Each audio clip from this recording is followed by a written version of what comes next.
नमस्कार दोस्तों, पिछली वीडियो में हम कवर करके आए हैं ऑटोक्लेव। अगर आपने उसे नहीं पढ़ा है तो जाकर जल्दी से पढ़ो, क्योंकि अगर उसको पढ़ लोगे तो इस अवन को समझना थोड़ा सा आसान हो जाएगा। क्योंकि इसमें जो स्टरलाइजेशन मेथड करते हैं, यानी कि इसमें अवन का ऑटोक्लेव का काम दोनों का एक ही है कि हमें ऐसे इक्विपमेंट्स को जो एक्सपेरिमेंट्स में काम आने वाले हैं उनको हम स्टराइल कराते हैं। स्टराइल का मतलब उसके ऊपर अगर कोई बैक्टीरिया है, कोई वायरस है, कोई भी माइक्रोब्स है जो आपके एक्सपेरिमेंट को खराब कर सकता है, मतलब आपके एक्सपेरिमेंट में कोई नेगेटिव इंपैक्ट या फिर कोई अलग ही करामात कर सकता है, इस चीज को ध्यान में मद्देनजर रखते हुए हम ऑब्जेक्ट को, अपने इक्विपमेंट्स को स्टराइल कराते हैं। लेकिन दिक्कत यहाँ थी कि अगर हम ऑटोक्लेव के अंदर किसी पाउडरी फॉर्म या फिर ऐसा कोई भी ऑब्जेक्ट जो हाई टेम्परेचर पे जाकर फट जाता है, मतलब टूट जाता है, जिस तरीके से कांच को भी आसानी से देख लेते हैं आप, हाई टेम्परेचर पे जाकर टूट जाते हैं, एंड या फिर कोई ऐसा ऑब्जेक्ट जो कि आग पकड़ ले आसानी से, तो ऐसे ऑब्जेक्ट्स को हम एक वेट हीटिंग में, यानी कि वहां पर हम ऑटोक्लेव के अंदर पानी का इस्तेमाल कर रहे थे, जिस वजह से भाप बन रही थी। वो भाप जो हमारे माइक्रोब्स ऑर्गेनिज्म है उनको मार रही थी। यानी कि वहां पर अगर हम किसी भी ऑब्जेक्ट को स्टराइल कराएंगे तो उस ऑब्जेक्ट का गीला होना तय है। लेकिन अवन के अंदर हम ऐसा कुछ नहीं करेंगे। इसके अंदर हम करेंगे ड्राई हीटिंग, यानी कि इसके अंदर वाटर का यूज हम नहीं करने वाले। नमस्कार, मैं चांसी जैन आप सभी का हार्दिक स्वागत करती हूँ अपने और हमारे YouTube चैनल कैरियरिक्स पर, जहां हम समझेंगे अवन आखिर होता क्या है। आपने अपनी रसोई के अंदर देखा ही होगा अवन आखिर होता क्या है।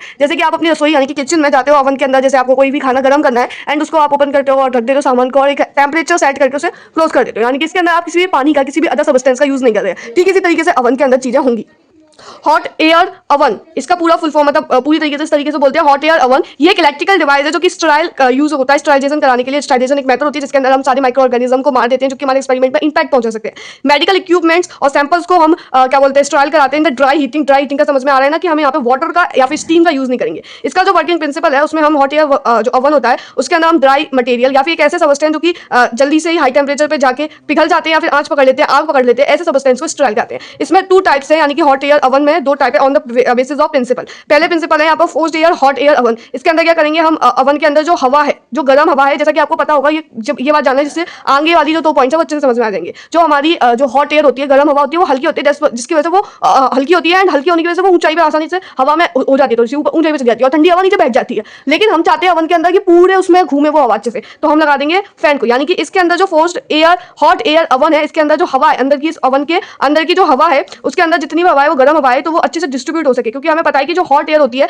वो टॉप पर जाकर बैठ जाती है और जो कोल्ड एयर होती है वो बॉटम पर आ जाती है, जिस वजह से अच्छे से जो भी हमारा इक्विपमेंट है या फिर कोई भी मटेरियल है जिसको हमें स्टराइल करना है वो नहीं हो पाता है। इस चीज को थोड़ा सा इनसाइड दरकिनार या फिर हटाते हुए हमें यहाँ पर फैन लगाना होता है, जिसकी वजह से हम अच्छे से forced air hot air oven का यूज कर सकते हैं। नेक्स्ट आता है स्टैटिक एयर। स्टैटिक का मतलब होता है रुकी हुई, यानी कि रुकी हुई हवा है यहाँ पे, यानी कि इसका मतलब यहाँ पर हम पंखे का यूज नहीं करेंगे। इसमें स्टराइजेशन मेथड कराते हैं, ठीक इसी तरीके से होगा स्टराइजेशन मेथड। इसके अंदर द हॉट एयर राइजेस, जो गर्म हवा होती है वो थोड़ी ऊंचाई पे चली जाती है, does not allow the effective sterilization of material. लेकिन इसके अंदर जिस तरीके से हवा नहीं है, मतलब पंखा नहीं है, तो जो हल्की हवा है वो तो ऊपर पहुंच गई, लेकिन इस वजह से अच्छे से इक्विपमेंट स्टराइल नहीं हो पाते हैं। The equipment inside the oven acquire heat, यानी कि जो इक्विपमेंट जो ओवन के अंदर रखे जाते हैं वो गर्म हवा यानी कि heat, and passes the heat toward the centre. जो गर्म हवा होती है वो सेंटर पे आ जाती है, one the layer at the times which allows more effective dry, जिसकी वजह से अच्छे से बेहतर तरीके से ड्राई हो सकती है। अगर मैं बोलूं ऑटोक्लेव और अवन में ज्यादा बेहतर कौन है, तो अवन ज्यादा बेहतर माना गया है। यूजेस आके इसके यूजेस किधर किधर होते हैं। A hot air oven is used sterile material, जैसे कि कोई भी कांच का ग्लास है या फिर कोई भी मेटल इक्विपमेंट है, कोई भी पाउडर है जिसका यूज हमें करना है,